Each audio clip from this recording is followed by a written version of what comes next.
everybody, this is David with Second Main Phase, and we are doing another Magic Origins draft, and we did it!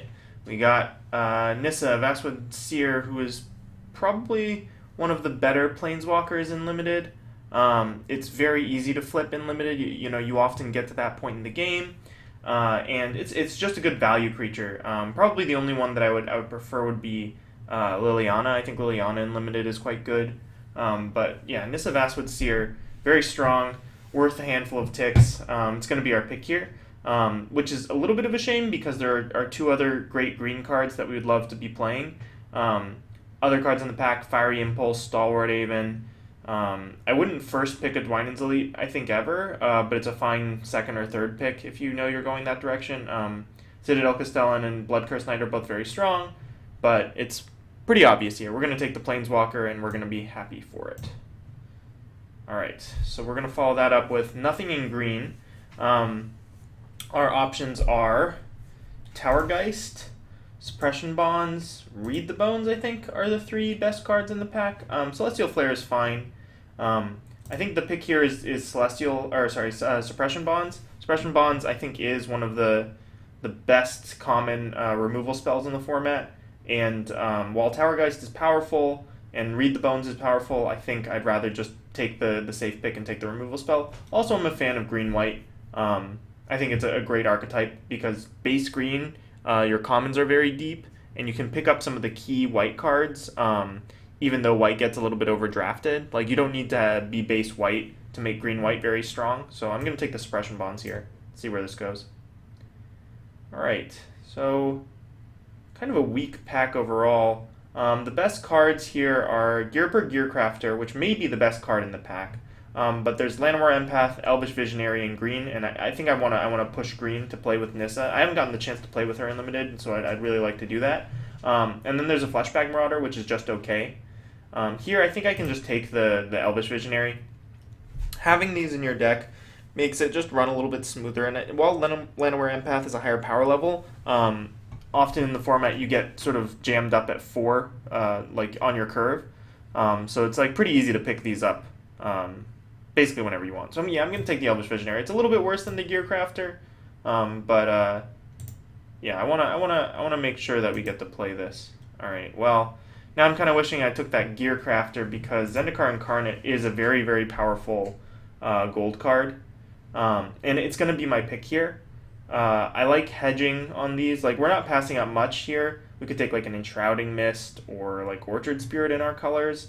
The red cards are not great. Probably the in a vacuum, like if I'm not considering the gold card, it would be between like Enshrouding Mist, Eyeblight Assassin, and like Ringwarden Owl or something. None of which are like particularly exciting, though Enshrouding Mist is good. But yeah, I'm gonna take the Zendikar Incarnate. Alright. So here, Sword of the Animist is very good and has a lot of synergy with both Nissa and Zendikar Incarnate. Our other option is like a Farika's Disciple. Looks like maybe black might be open. I'm going to take this sword here. It's another card that I haven't really gotten to play with, and I'm kind of excited to see how it plays in this kind of a deck. So, take that. Alright. Here, this pack's kind of a stinker. The best cards in the pack are like Turn to Frog and Stratus Walk, I think. So I'll just take the Turn to Frog. And this pack, I think the best card is the Pricklebore, and I think I'll just take the Pricklebore here. Alright, so we've got a Cleric of the Forward Order or a Cobble Brute. Flame Shadow Conjuring is not a card that I particularly like, and I don't think it will be very good in this kind of a deck. We could also take a Bonded Construct. Yeah.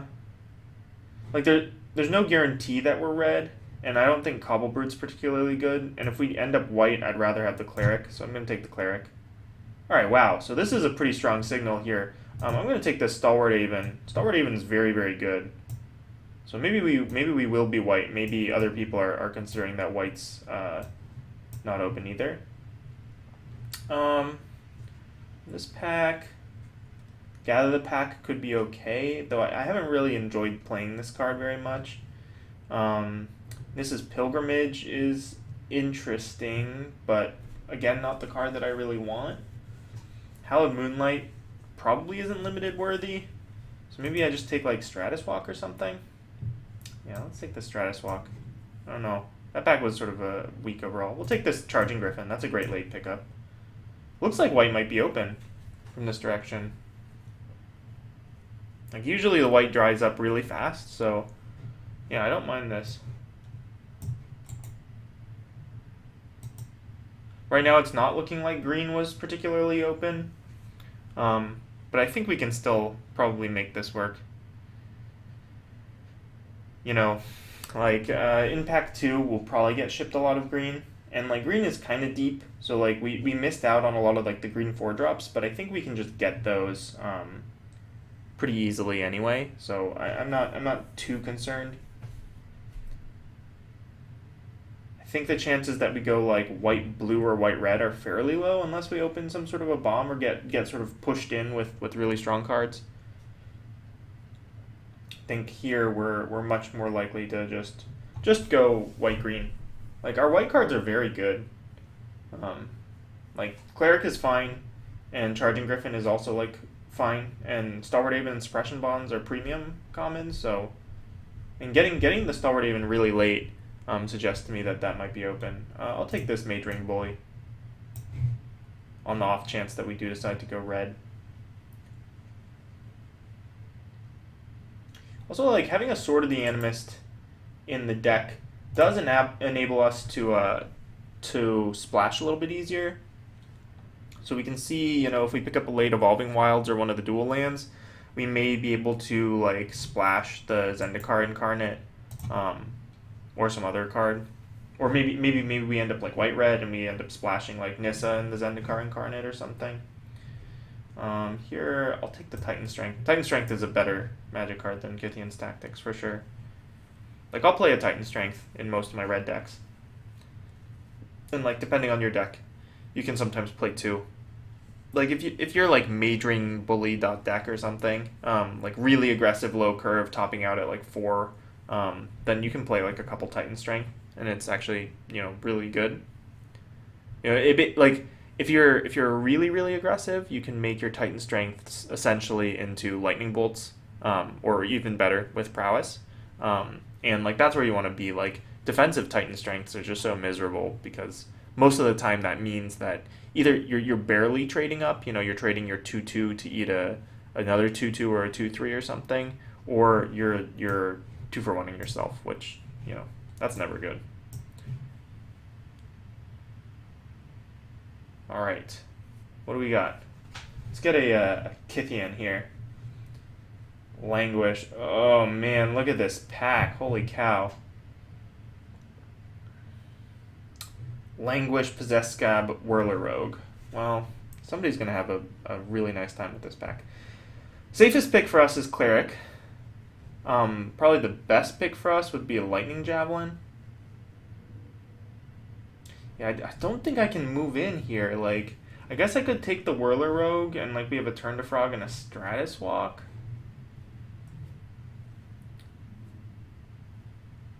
But yeah, I don't want to do that. I've been like trapped so often into playing blue in this format, and I hate it. I just hate playing blue in the format. Like sure, like Whirler Rogue is one of the best uncommons for sure, but I just like don't like playing it. I think here I'll just take the Lightning Javelin and like pass these very strong cards to someone else. All right. So here, wow, this pack is terrible. Jeez. Unholy Hunger is the best card in the pack, so I guess if we took that Languish, we'd be pretty happy, but I guess I just take this Farika's Disciple. None of the other cards in the pack are decent at all, so yeah, I'll just take the Farika's Disciple. Getting so punished. Thopter Spy Network, Separatist Void Mage. I could just take another Cleric here or an Crowan Sergeant. Like, how likely is it that we end up red?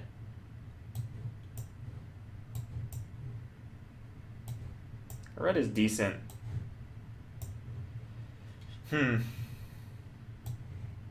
Yeah. I think I'll just take the Crowan Sergeant and just maybe we'll end up white-red. Maybe we won't even get to play our cool green cards, but yeah. Yeah, we'll try this.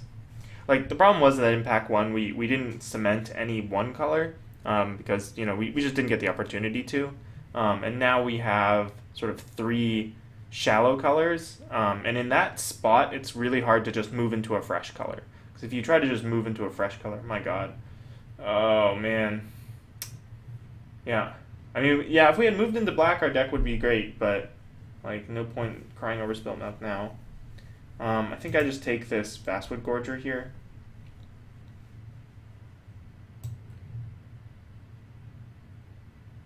Yeah. Okay. Yeah, this is kind of ridiculous. Like, our blue-black deck from this direction would be crazy good. And white is just totally being cut here. I think it's too late. I think it's too late to switch. Like, I guess like if we like take like a Clash of Wills here, like like we're probably not gonna play the Hitchclaw Recluse. So yeah, I'll take the Clash of Wills here, and maybe we can move in. Maybe it's not too late. Oh, it's too late, I think. I'll take a Enshrouding Mist though. That I'm happy to pick up. All right, here, Foundry of the Consoles, I suppose, is our pick. Yeah. Yeah, we just got like, ooh, okay. Summerwald Alpha is pretty good. I like that card. Our green cards are not terrible here. Take this Possessed Scab, I think. Like, we're not going to play it, but it is good. I guess we'd take the sideboard Aerial Volley. Just a card for our deck. So red was we didn't get any good red this pack except for the Lightning Javelin. And none of the white has been coming around, so I guess, did we pass a pack? I guess there was that one pack with the Stalwart Aven. Like, I don't think we passed too much good white, so I'm guessing that somebody opened like a power uncommon or something. Here, I don't really want any of these cards. I guess we just take like the Nissa's Pilgrimage or something. It's fine. So it's looking more like we're gonna be white-green splashing red. But the draft is definitely not going our way right now. Might of the Masses is fine, though. I'll take that. It's a good trick.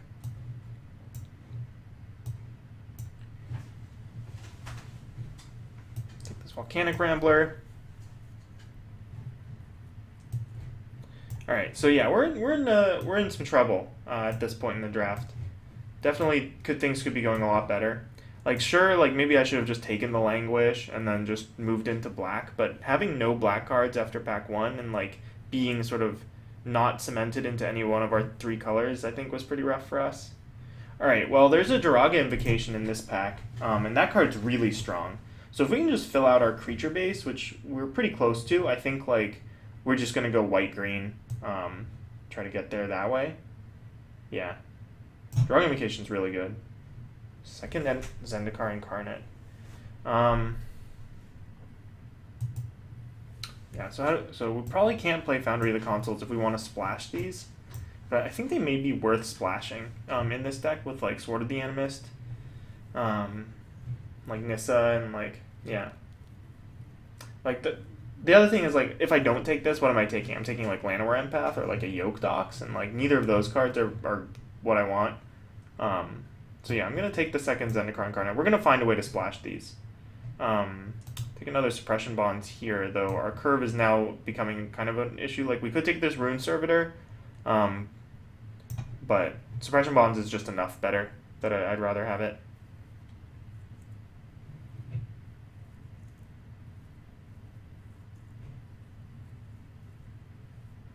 Could play, like, Nissa's Pilgrimage in the main. Since our curve is tending high, and we have the splash that I think is worth splashing. We could also like splash the Lightning Javelin, I suppose, if it came down to that. Like, look how many 4-drops we have. So maybe we do play like the Nissa's Pilgrimage, and we just need to find some 2-drops here. All right, Leaf Gilder is probably the pick over a second Elvish Visionary. Yeah, I mean, Leaf Gilder is like really, really strong, so I'm going to take it here. We wouldn't mind the Elvish Visionary or the Knight of the Pilgrim's Road, or even the Valerian Wardens in the deck, but I think we just need 2-drops at this point. Well, play Rock Smallers. Rock Smallers is good. Alright, yes. Now things are looking up for us.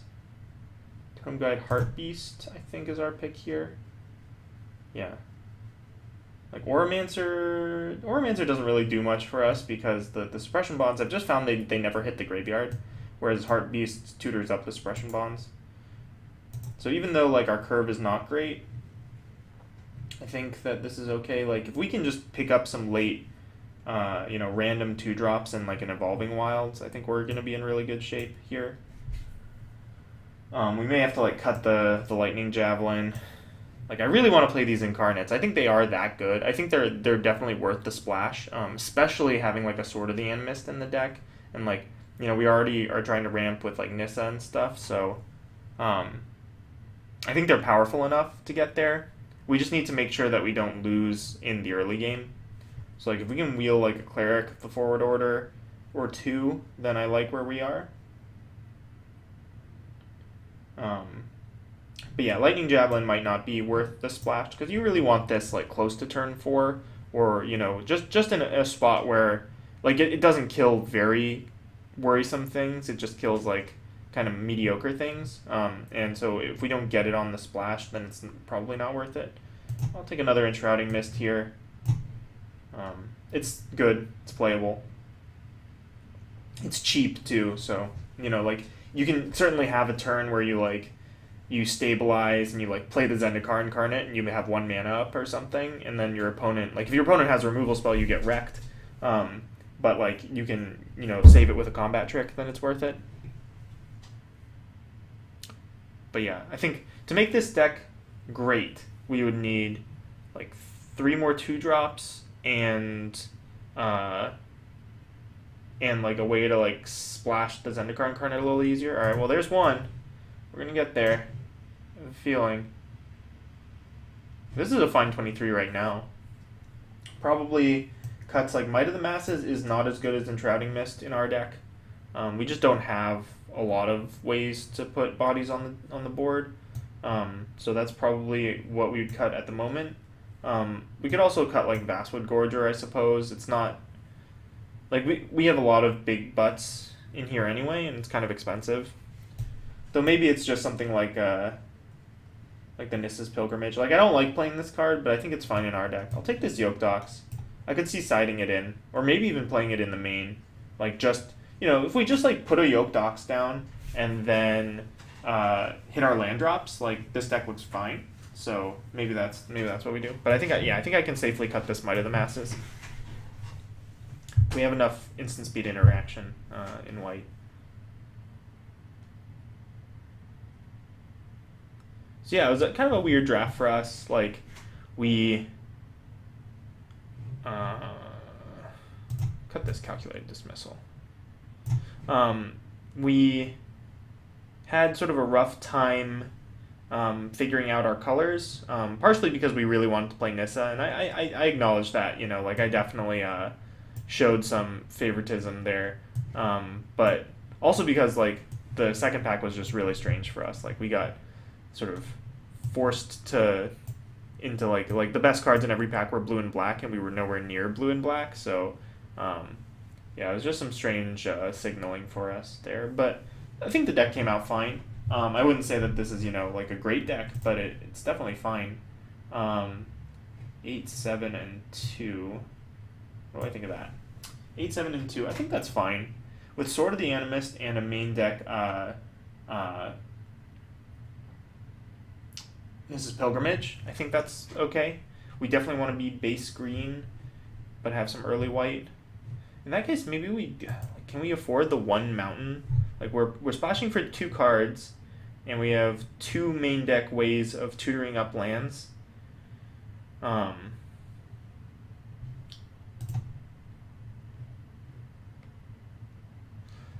like a lot of our 2-drops are white. Yeah, I'm gonna try it like this. This is a little bit greedy. Like we should probably be playing 2 mountains in the deck, but this is Pilgrimage. No, this is Pilgrimage is just forest. Sorry. So actually, no, we actually do have to play another mountain in the deck. But I think I'm gonna cut a forest for the mountain, because a lot of our early game is white. We have like Leaf Gilder and Elvish Visionary at 2 in green, but we've got like Yoke Dox and both of our clerics and like our tricks and stuff are all in white. So I'm gonna try 8, 7, and 2. Um, yeah, I could cut a Yoke Docks for another land. I could play 18 lands in this deck.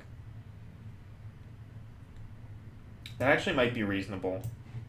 Like that, I could side the Yoke Docks back in. I actually think I'm gonna try that. Yeah. So now we've got 8, 8, and 2. Yeah, we're gonna try this.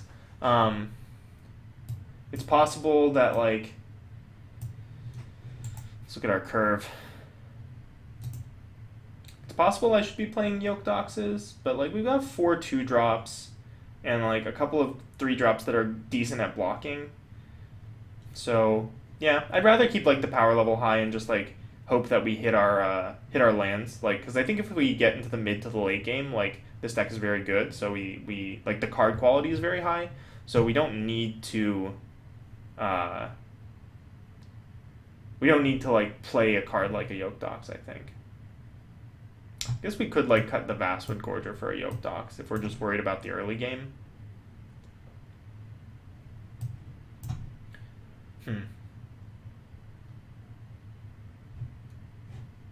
Now we'll bring the Yoke Dox in out of the board if we're in an aggressive matchup, but I like how it is right now, and we'll try running this. So I'll see you guys in round 1.